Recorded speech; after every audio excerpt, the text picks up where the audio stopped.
Hi, I'm Juliet Jacques. I'm a freelance writer and filmmaker.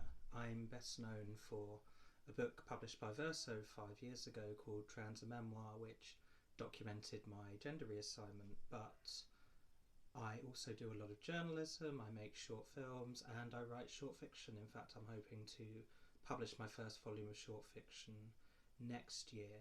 It's a collection of short stories documenting the history of trans and non-binary people in the United Kingdom. For now, though, I want to read you one of the first short stories I had published. In fact, I think the first short story I had published, which I wrote in 2008, called I'm Too Sad to Tell You About I'm Too Sad to Tell You. And it's a response to the work of the Dutch artist Bastiaan Aarde, who lived from 1942 to around 1975. So here it is, I'm Too Sad to Tell You About I'm Too Sad to Tell You. Sometimes journalists call me and beg me to tell them about Bastiaan Aarde. I've always told them it's too sad to talk about, but as time has passed, they've become more persistent, so I've decided to tell you about I'm Too Sad to Tell You. But this is the last time. I studied with Bastiaan in Los Angeles.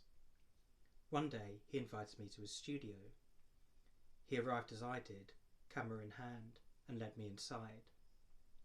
He handed me the camera, stood against the wall, and started weeping. I turned on the camera and pointed the lens at him.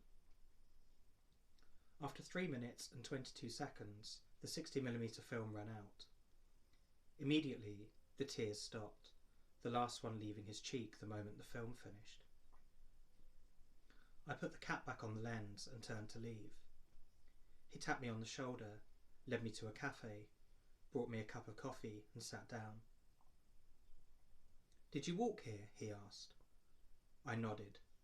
"You saw anti-war protesters everywhere, yes?" I nodded again. "Why?" he asked.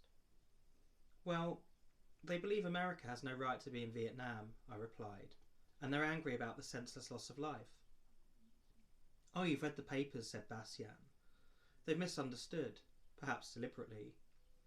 The war stimulates their anger, but it doesn't generate it.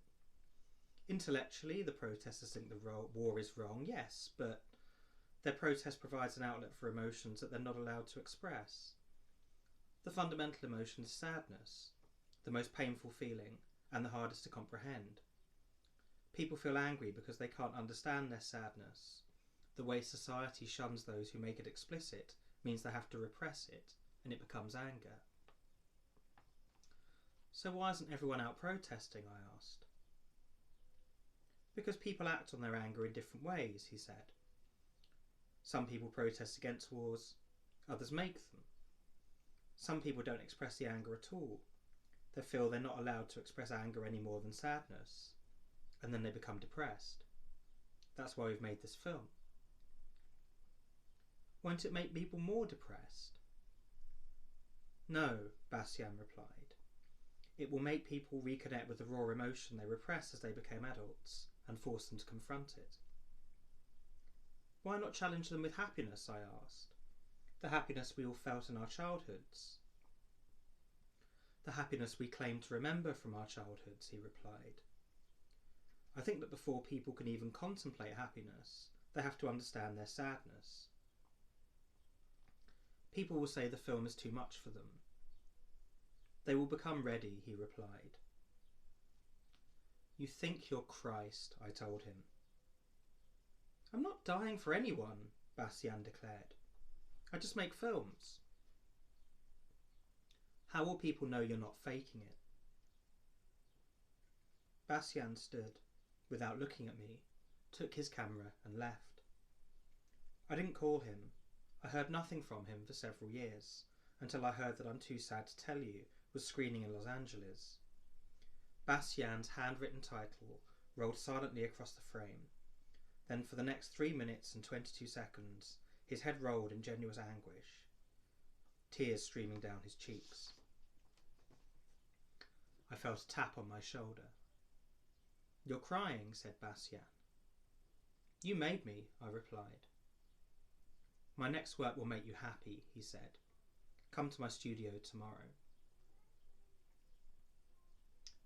His door was open as I arrived. "You inspired this," said Bastien, as I cast my eyes upon the boat that dominated the tiny studio. "This is the ocean wave. It's the only tangible part of my next project, in search of the miraculous. You think it's very small. It is, only 13 feet. But when I sail from Massachusetts to Falmouth in England, it will become the smallest craft ever to cross the Atlantic." "That's insane," I told him. "The project will hopefully contain elements of what some consider insanity. The mental voyage is far more important than the physical one. Amidst the calmness of the ocean, without any distractions, my mind shall be focused purely on attacking the roots of human sadness, until it can only collapse and give way to happiness." "How do you propose to do that?" I asked. "By focusing on nothing else," he said, "until I've found the answer. The journey I record in my logbook shall be purely psychological. When I return to land, I shall publish them. They will show the way." "You imagine yourself finding a formula for endless happiness?" "Of course not," he replied. "I hope to find happiness for myself, within myself. It's up to other people whether or not they follow my example."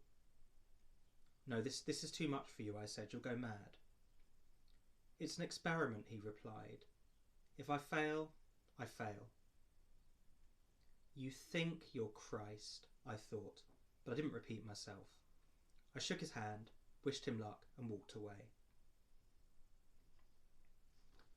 The telegram arrived as I was alone in my flat, half watching a family strive to win thousands of dollars on a game show. "Emotional patterns established before conscious memory stop. So the first step is the only step. Stop. Acceptance of sadness is victory over sadness. Stop. Humans look for happiness when they should be seeking contentment. Stop. The miraculous has been found, and the search can stop." The ocean wave was found drifting off the coast of Ireland, 9 months and 2 weeks after I received the telegram. They never found Bastien or his notebooks. When I heard, I sent a copy of the telegram to several national newspapers, all of whom said that Bastien was not famous enough for them to publish it, and that its content might upset emotionally fragile readers. Since then, I've kept it in a box with the paintings that I've been unable to sell, and it's too sad to show it to anyone.